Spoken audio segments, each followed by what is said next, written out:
Жаркий июльский день близился к концу, окутывая просторы Камчатки своим золотистым полумраком. Как обычно, Сергей плутал по лесной тропинке, постепенно возвращаясь к своему тихому домику на окраине поселка. Белки игриво прыгали с ветки на ветку, перекрещивая свои траектории перед глазами Сергея. Он был привычен к этому зрелищу, и даже сам улыбнулся, наблюдая за беззаботными жителями леса. Внезапно, его внимание привлек шум среди высоких деревьев. Сергей сосредоточенно вслушался в этот звук и заметил, как кто-то изо всех сил расчищает путь сквозь заросли. В голове у него возник вопрос, кто же это нарушает покой леса в такое позднее время? Обледенелые от страха глаза были направлены на то место, откуда раздавались звуки.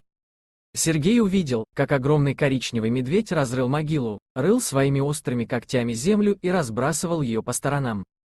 Жуткое зрелище оказалось слишком странным для Сергея, он просто не мог понять, что именно происходит. Окончательно потерявшись в собственных измышлениях, он приблизился и осмотрелся вокруг. Внезапно его глаза упали на что-то маленькое и беспомощное. В грязной могиле, которую только что расчистил медведь, лежал мертвый человек, а рядом с ним выживший крошечный котенок. Он был едва заметен среди хаоса и грязи. Доли секунды человек и животное переплелись воедино. Сергей вмиг забыл о жуткой сцене, которую только что свидетельствовал, и ласково взял котенка в руки.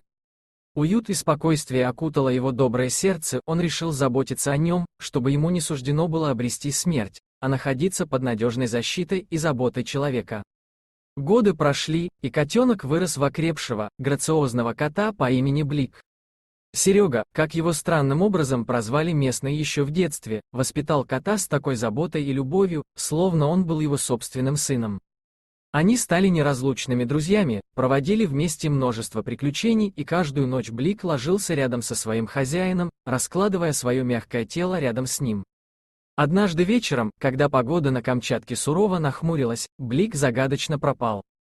Сергей беспокоился до глубины души, не зная, что случилось с его верным и любимым другом. Он грустно блуждал по лесным просторам, выкрикивая имя кота и цепляясь за последнюю нить надежды. Но Блик нигде не отзывался. Однажды, когда Сергей решительно ступал вдоль знакомых деревьев, он услышал знакомый шорох.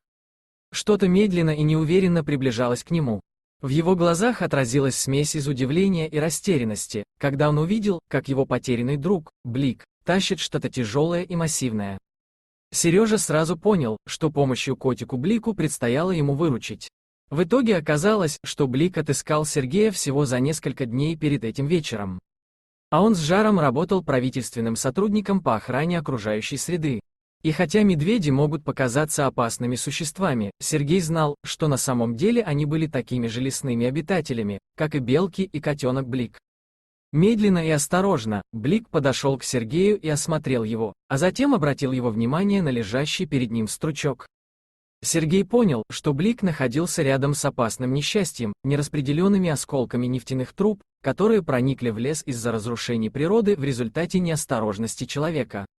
Без дальнейших раздумий, Сергей принялся помогать Блику освобождать важное для лесного населения место от опасности и загрязнения. Он опытно манипулировал инструментами и находился на грани опасности, но его спасило счастливое совпадение, рядом с ним находился его верный друг Блик, готовый оберегать его и способный предостеречь от возможной беды. Живот и человек работали в гармонии, пока наконец густые трубы не были полностью удалены и перенесены в безопасное место. Они сработали отлично вместе, их единство было защитой не только для себя, но и для всей местной экосистемы. С годами Сергей стал осознавать, что попадая в ситуации, где его жизнь находилась под угрозой, он находится под надежным покровительством своего доброго друга-кота. Итак, долгие годы спустя, Камчатка осталась невредимой и счастливой, а в ее сердце жили два доблестных путешественника, Сергей и Блик, которые продолжали охранять не только этот красивый край, но и других тварей, сохранившихся в непокоренных лесах и уникальной природе этого уголка мира. Спасибо за просмотр. Если вам понравился видеоролик, то подпишитесь на наш канал, а также поделитесь этим видеороликом со своими друзьями и знакомыми.